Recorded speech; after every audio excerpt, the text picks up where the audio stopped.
Hi friends, welcome to All in One Nandhini channel. இன்னைக்கு நம்ம ஒரு சமையல் டிப்ஸ் தான் பார்க்க போறோம். இது ஒரு ஹெல்த் டிப்ஸ்னு கூட சொல்லிக்கலாம்.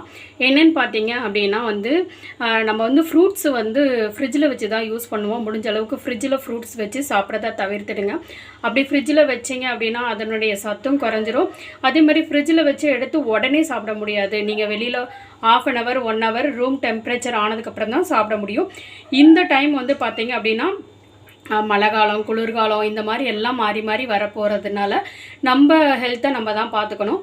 இது நான் ஃபாலோ பண்ணுறது உங்களுக்கு பிடிச்சிருந்தா கண்டிப்பாக நீங்களும் ஃபாலோ பண்ணிக்கிங்க. கம்பல்சரி ஃபாலோ பண்ணணும் இல்லை. இது என்ன பார்த்தீங்க அப்படின்னா என்னுடைய பேபிக்கு நாங்கள் யூஸ் பண்ண அந்த தொட்டிலுக்கு நம்ம போடுவோம் இல்லைங்களா கொசுவலை, அந்த ஃபுல்லாக கவர் பண்ணி இந்த மாதிரி ஜிப்பு கொடுத்துருப்பாங்க சரிங்களா. அது இப்போ பார்த்தீங்கன்னா சும்மா தான் இருக்குது. அதனால அதை நான் என்ன பண்ணிட்டேன் அப்படின்னா இப்போ நான் ஃப்ரூட்ஸ் மோஸ்ட்லி நான் ஃப்ரிட்ஜில் வைக்கவே மாட்டேன். இந்த மாதிரி வெளியில் தான் வைப்பேன். குழந்தைங்க கேட்ட உடனே என்ன பண்ணுவேன் அப்படின்னா எடுத்து கொடுக்கறதுக்காக குழந்தைக்காக இப்படி வச்சுருக்கேன். இப்போது இதில் நான் என்ன எதுக்காக இப்படி யூஸ் பண்ணியிருக்கேன்னா நம்ம என்னதான் இதை வாஷ் பண்ணி வச்சாலும் கொசு மிக்க ஆரம்பிக்கும். அதுக்கப்புறம் எறும்பெல்லாம் வர ஆரம்பிக்கும். கொசுவெல்லாம் மிச்சத்தோடு நம்ம குழந்தைங்களுக்கு எடுத்து கொடுக்கக்கூடாது சரிங்களா. அது ஹெல்த் வைஸாக பாதிக்கும். அதனால இந்த சும்மா வேஸ்ட்டாக இருந்த கொசுவலையை நான் என்ன பண்ணியிருக்கேன் அப்படின்னா இந்த மாதிரி 2 ட்ரேவை இதுக்குள்ளே விட்டுருக்கேன். விட்டுட்டு இங்கே பாருங்கள், இதுக்குள்ளே விட்டுருக்கேங்க. விட்டு இதுக்குள்ளே அப்படியே கவர் ஆகிருக்கு பாருங்கள். எல்லாமே கவர் ஆகிருக்கு பாருங்கள். ஃபுல்லாக இதுக்குள்ளே வச்சுருக்கிற எல்லா ஸ்நாக்ஸாக இருக்கட்டும் இல்லை நம்ம சாப்பிட்ற பொருளை மட்டும், ஏன்னா சாப்பிடணுன்னு தோணும்போது உடனே எடுத்து சாப்பிட்றணும் இல்லைங்களா. அதனால தான் இந்த ஒரு ஐடியா.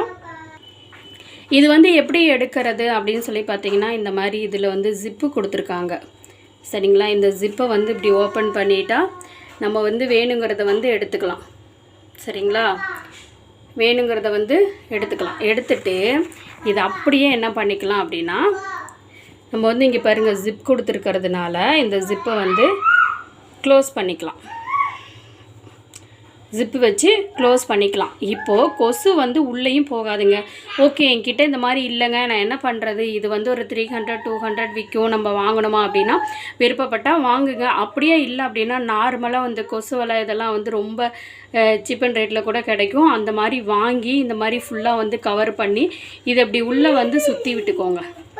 இப்படி ஃபுல்லாக கவர் பண்ணி கூட நீங்கள் வச்சுக்கலாம். வேணுங்கும் போது நீங்கள் இப்படி எடுத்து குழந்தைங்களுக்கு எடுத்து கொடுத்துக்கலாங்க. இது ரொம்ப யூஸ்ஃபுல்லாக இருக்கும்னு நான் நினைக்கிறேன். அது இந்த சமயத்தில் இதை ஃபாலோ பண்ணிக்கிங்க. ஏன்னா இந்த டைமில் பார்த்தீங்க அப்படின்னா கொசு அதிகமாக இருக்கும். அது இல்லாமல் இந்த பனிக்காலம் மழை காலத்தில் தான் இந்த மாதிரி நிறையா இருக்கும். அதிலேருந்து நம்ம தவிர்க்கணும் அப்படின்னா இதை ஃபாலோ பண்ணிக்கலாம். இந்த மாதிரி வைக்கிறது ரொம்ப ஆரோக்கியத்துக்கும் நல்லது. அதே சமயத்தில் உடனே நம்ம குழந்தைங்களுக்கு எடுத்து கொடுக்கவும் முடியும். அதுக்காக தான் இந்த மாதிரி வச்சுருக்கேன். இந்த வீடியோ உங்களுக்கு பிடிச்சிருந்துச்சுன்னா மறக்காமல் இந்த சேனலை சப்ஸ்கிரைப் பண்ணிக்கோங்க. இந்த மாதிரி இன்னும் நிறைய ஹெல்த்து பியூட்டி டிப்ஸு, அதுக்கப்புறம் பார்த்திங்கன்னா எஜுகேஷன் சம்மந்தப்பட்டது, சமையல், இந்த மாதிரி நிறைய வீடியோஸ் உங்களுக்காக காத்துக்கிட்டு இருக்கு. தேங்க்ஸ் ஃபார் வாட்சிங்.